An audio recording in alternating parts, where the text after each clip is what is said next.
So today we're going to talk about the next type of transformation, which is a reflection. We're going to talk about reflecting figures. And then we'll start getting into a little bit of some composition transformations, where we'll do a couple of different transformations together at once to a particular shape and talk about where that ends up putting the shape. Okay? So first things first with reflection, I need to know what it is. And the reflection is just a transformation that uses a line like a mirror to reflect an image, which makes enough sense. You look in the mirror, you're looking at your reflection. So we're going to use a line that we're going to sort of reflect the object over. That line is called the line of reflection. Okay? And it can be any line, really. There are some lines that make it a little bit easier to figure out how a shape is going to reflect, and those are the ones that we're going to talk about today. So, for example, if we have triangle ABC, and the coordinates are there, 1, 3, 5, 2, and 2, 1 for A, B, and C, we want to graph the reflection of triangle ABC described. And we want to reflect it over the line y equals 1. Well, first we have to remember that if a line has an equation of y equals 1, then that's a horizontal line crossing 1 on the y-axis. So we draw that line in. That's what we're going to reflect it over. Now we want to plot out our triangle. So A, B, and C.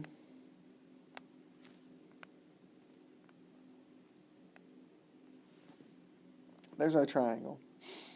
And we're going to reflect that over. Well, in a vertical or horizontal line, it's easy enough to just kind of consider, well, if I flip this down, then A prime will be just as far away from that line that A is. It'll just be below it. So we could just quite literally count down 2 spaces to get to the line, which means we have to count down 2 more to get to A prime. And so A prime would end up here.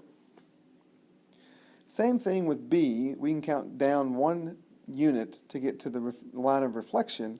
So we count down 1 more to get to B prime. Now, since C is on the line, it's not going to really reflect. We're not going to have to count ourselves down to the line of reflection. We actually end up staying right there. And so C prime would end up being right here. And so we would draw in our triangle, and that would be triangle ABC reflected over the line y equals 1. So sometimes it's quite literally just easy enough to see how far away a point is from a line, and then go the exact same distance the opposite way from the line of reflection, and that's going to tell us where our reflected point will be. Okay?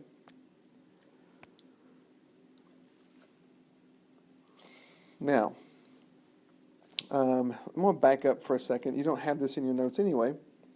And consider what would happen to our triangle ABC if we wanted to reflect it about the line y equals 4 instead of y equals 1. Well, y equals 4 is this line here, right? So we would actually flip it up now. And so A prime would be 1 unit above the line of reflection, because A is 1 unit below it. B prime would be 2 units above the line of reflection, because B is 2 units below it. And C prime would be 1, 2, 3, 1, basically right here, which would be 3 units above the line of reflection. And it would be something like that. So we're just going to flip it up. Okay? So the moral of that story is we're going to make sure that we're going to make sure to draw in the line of reflection, so we have some idea of where our image should land based on where our pre-image is. Okay? And so there's that reflection. All right? Now, what is in your notes, but you're going to have to change, is we're going to reflect the same triangle, but we're going to reflect it over the line x equals negative 3. Okay, so let's remind ourselves. We are at, where are we at? 1, 3, 5, 2, and 2, 1. 1, 3, 5, 2, and 2, 1. So A, B, C. And we're going to reflect over the line x equals negative 3. Well, x is a vertical line through negative 3 on the x-axis, so that's the line that we're going to reflect it over. And so now we're going to reflect it from the right side to the left side. Don't have enough room on the grid here, but we'll figure it out. I think it'll make enough sense. So A is 1, 2, 3, 4 units away from the line of reflection. So to get A prime, we have to go 4 units away from the line of reflection on the other side. 1, 2, 3, and so A prime would be about right there. B prime is 1, 2, 3, 4, 5, 6, 7, 8 units away from the line. So B prime would be way out this way. Just count 8 more spaces. And then C prime is 1, 2, 3, 4, 5 units away. C prime would be 2 more units out this way, and then you get your triangle. So if you can kind of imagine that, we're just counting and making sure that we're the same distance away from the line of reflection. Okay? So any vertical horizontal line is going to work that way. Now, if we reflect over the x-axis, the y-axis, or 2 lines, y equals x, y equals negative x, then the coordinates of the image are going to end up being very predictable. There are ways to go ahead and find the coordinates before we even do the reflection. If we reflect over the x-axis, the rule is we keep the x-coordinate the same and switch the sign on the y-coordinate. So at a comma b, we would get a new point a comma negative b. If we reflect over the y-axis, we're going to leave the y-coordinate the same and change the sign on the x-coordinate. If we were to reflect over the line y equals x, we're going to have to remind ourselves of how to graph that line, but if we were to reflect over the line y equals x, we would simply flip-flop the x and y coordinates. Excuse me. If we're to reflect in the line y equals negative x, then we would flip-flop the x and y coordinates and change the sign. So we get negative b comma negative a. So we can use this to kind of predict where our new points will be. All right, for example, and I think in your notes you only have 1 grid for this, but if you want to make yourself some columns here, we'll go ahead and find all the coordinates. And you might want to graph one of the reflections. I'll show you all 4, just so you get a sense of exactly how it will work. You don't need to necessarily graph all 4, as long as you can come up with the coordinates. Okay? So we're talking about reflecting segment FG, which is at negative 1 comma 2 for F, and 4 comma negative 1 for G. And first, we're going to reflect it over the x-axis. Well, if we keep the rules of finding f prime and g prime, if we use the rules from before, if we reflect over the x-axis, we keep the x the same, and we change the sign on the y. So f prime would be negative 1 comma negative 2. G prime would be at 4 comma 1. So let's draw a pretty straight line here.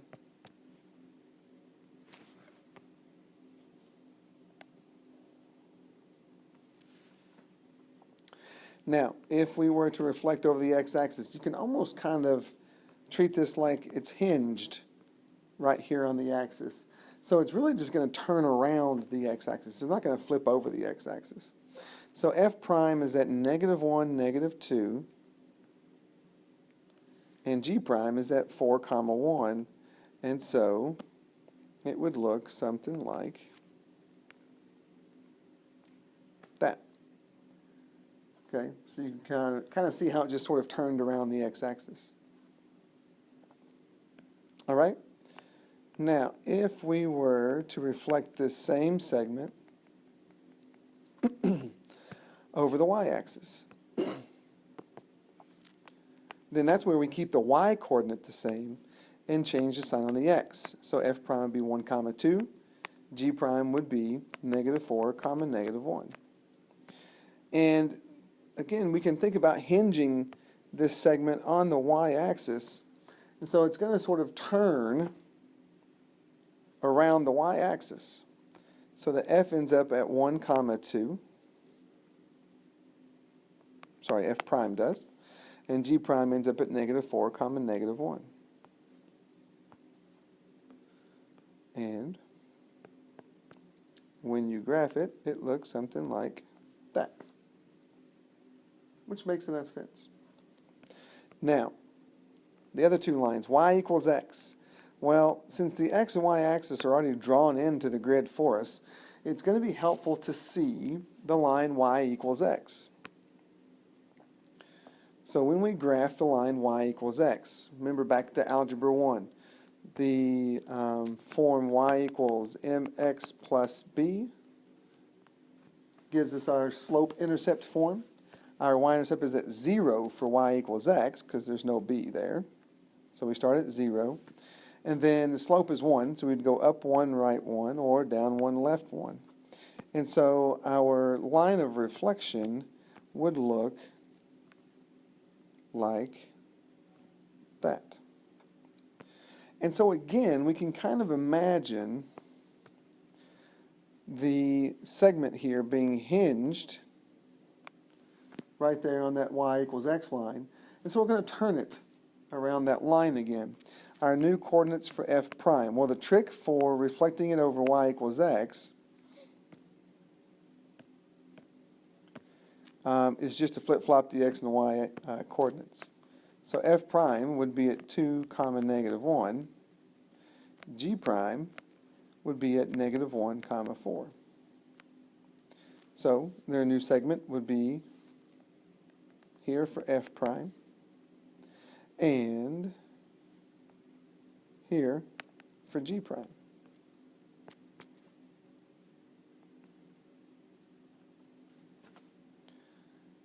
Okay, and we've sort of turned it around that y equals x line, if you can imagine, if you could see that. Okay, now got one more. That's for the y equals -x line.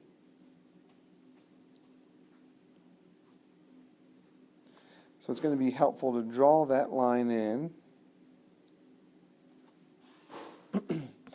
And so we have to think back again, using the y-intercept as being 0. Slope is -1, so we go down 1, right 1, or we can go up 1, left 1. And this becomes the line of reflection right here.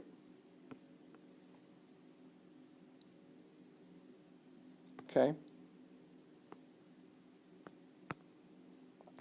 Now, our rules for our new coordinates are f prime will be at, you got to flip the x and y coordinates and change the sign. So -2, 1. G prime would be at 1, -4. So at -2, 1, we'd be here for f prime. And at 1, -4, we'd be right here for g prime.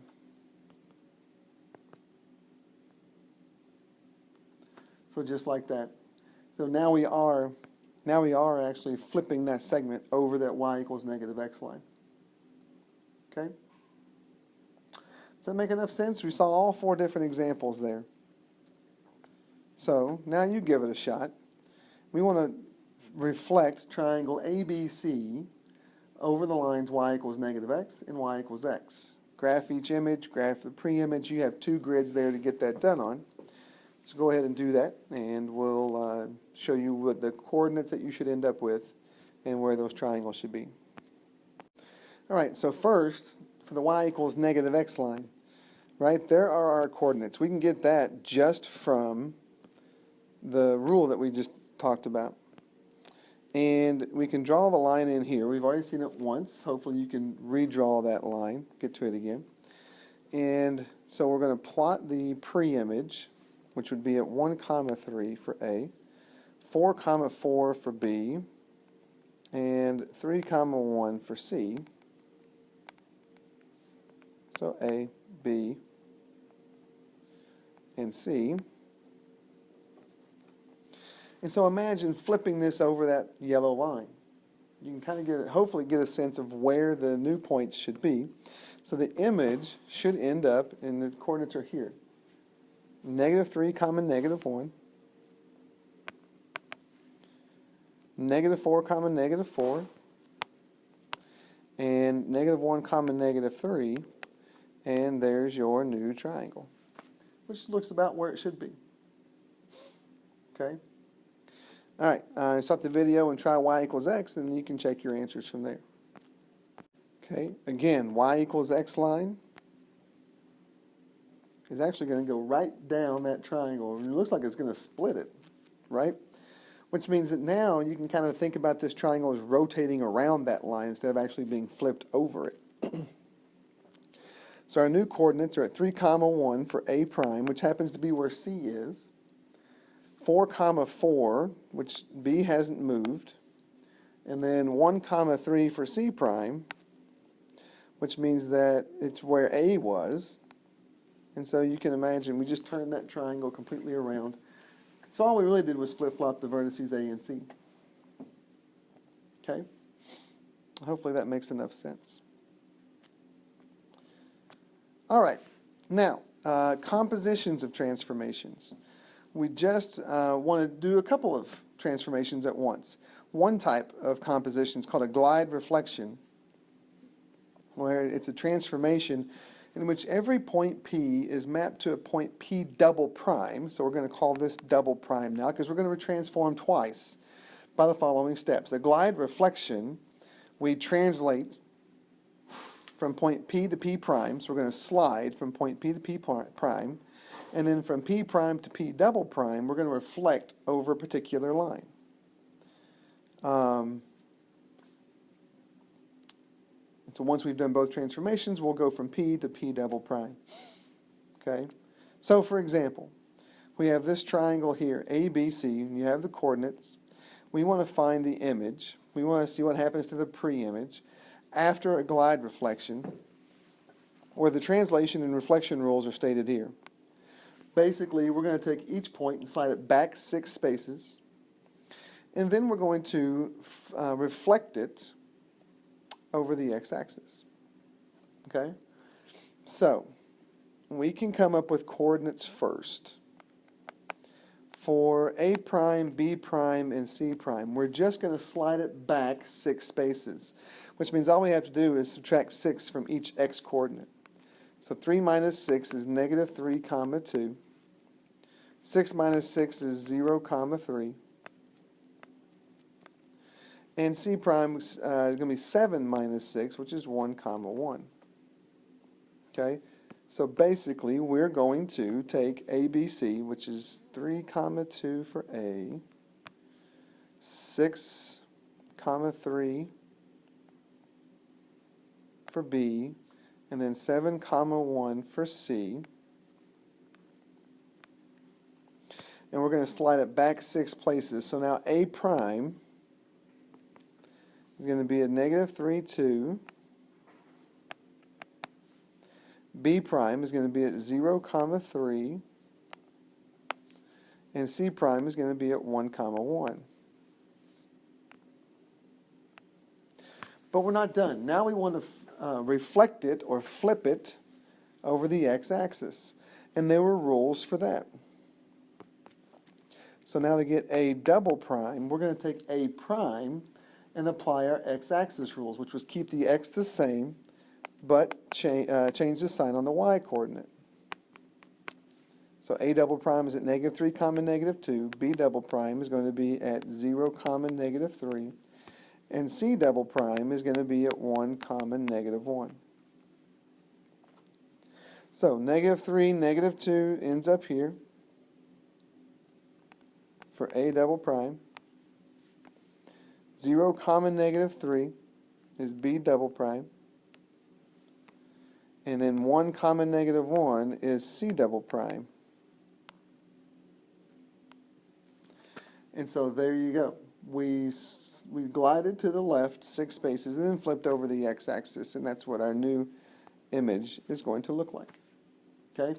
The rotation composition we're going to wait on. We'll talk about rotations next time, and we'll get into the composition with rotations after we've done that. Okay? So that's it. Homework's out in Canvas. Make sure you have that done before next class.